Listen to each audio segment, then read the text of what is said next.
The Forgotten Minotaur King. Side Story. The Journey of Kind. Part 3.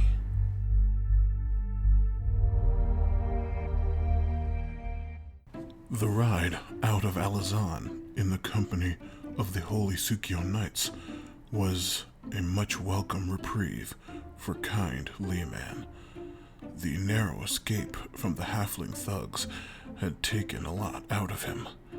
As the knight's medic, a human woman named Ieyasu, removed the bullets from the Minotaur's shoulder, he thought back to his home. He hoped Goldenrod was safe. The return of the Rajel Assad to the tiny kingdom was always a looming threat, but having not heard a word since his youth, Kine believed they had totally forgotten the city existed. As he contemplated this, the massive finned and crested lizards that carried the knights grazed on the side of the road they had set up camp against. He had never seen the like before. His friend, the knight Senshi, told him they were called dinosaurs and were native to the country of Kintsugi, where the knighthood's caravan was headed, and that the special bonds a knight shared with her mount gave them strength and made the beasts formidable companions in battle. Kind asked the medic if it would be possible for him to have one of these creatures after they reached Kitsugi.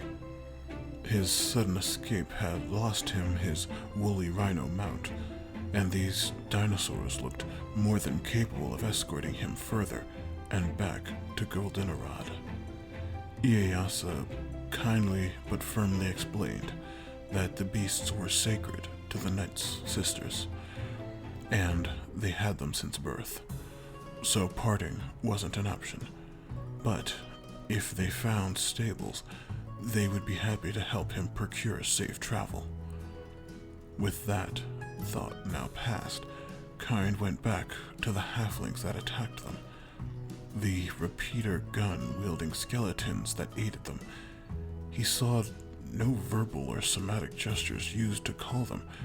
No obsidian nor bone dust was used to summon them, which is commonly known to be ingredients necessary for necromantic spells. So how did they call them forth so swiftly and effectively? He didn't know what these knights knew of such magic. He believed their kind typically looked down on such things, but he called to Senshi and got the attention of Ieyasu, then voiced his thoughts to both of them. The two shared a concerned glance as he described the battle. This gave Kind hope that they indeed knew what these skeletons were.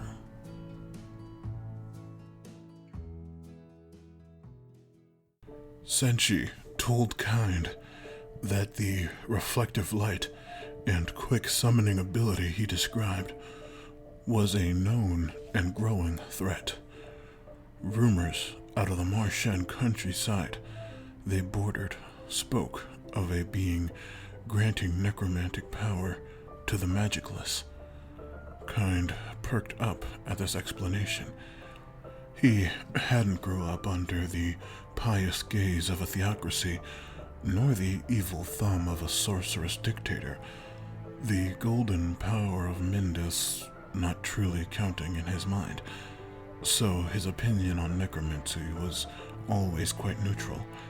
But the idea of an undying army to protect Goldenrod meant no live citizens would have to risk their lives. He enthusiastically asked the knights if they knew where their source was. They gave him a disappointing look in response to his apparent elation. Senshi once again told him Kintsugi bordered Monshen, and as the knights reached their home, it was only a short jaunt to the Monshenian city. Kind told them if the border had a stable, he would part with them there and be on his way. He stood and rotated his shoulders once again, The healing of Ieyasu felt much quicker and stable compared to the nurses in the arena. He gave his hammer and sword a few practice swings to see if he was back in fighting condition, which he felt he was. Senshi apologized that the urgency of the knight's return meant they couldn't help him more, and that he found himself in need of such morally questionable aid. But Kind assured her she had nothing to apologize for. As they mounted on the Parasaurolophus, Pachycephalosaurs, and Spinosaurs, they headed to the end of their journey together. As Kind had hoped, when they reached the border checkpoint of Kintsugi, there was a massive inn, stables, and authority posts lined with heavy armored samurai-plated warriors that greeted the holy female knights as equals as they passed.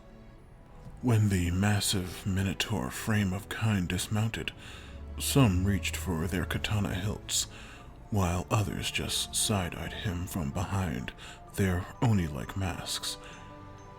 He waved the Tsukio knights goodbye, and Senshi even offered him a hug, as well as the location of their convent should he ever visit in the future.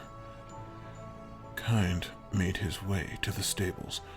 With a decent amount of silver and gold lining his pockets, he made his way to the male Usagi-Hito shop owner and asked the tall, rabbit-like man for their largest single-person mount.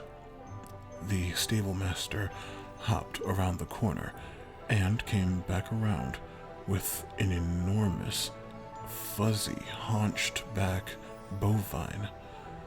When Kind tried his best not to give the man a witheringly sardonic look, he was told the beast was called Boss Goras and would be more than suitable for Kind's traveling needs.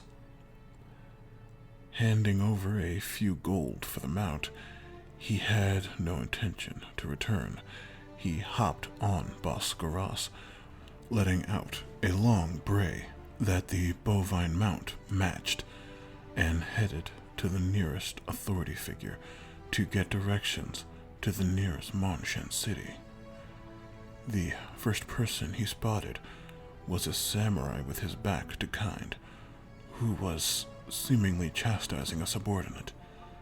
The man was nearly as tall as Kind while mounted, and when the gargantuan samurai turned to Kind, he saw that while the others were wearing Oni masks, this samurai was indeed a large-tusked, bulbous-eyed, and sharp-horned blue Oni. Aoba Josai at your service. How can I help you, citizen?